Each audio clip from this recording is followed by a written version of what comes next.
Mummy, તું હવે 40 ની થઈ, તો પણ જવાબદારીઓમાંથી મુક્ત થઈ.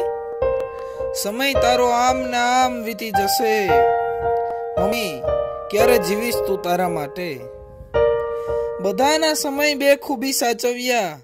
અમારી સ્કૂલનો, પપ્પાની ઓફિસનો, બા બાપુજીના જમવાનો. દરેકને સુવિધા આપવામાં ક્યારે જોઈ તે તારી સુવિધા.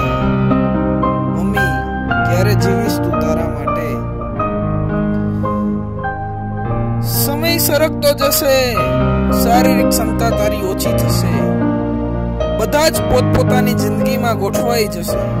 હંમેશા અમારા જ આનંદમાં રહેનારી મમ્મી, તું ક્યારે જીવીશ તારા માટે? ક્યારે જીવીશ તારા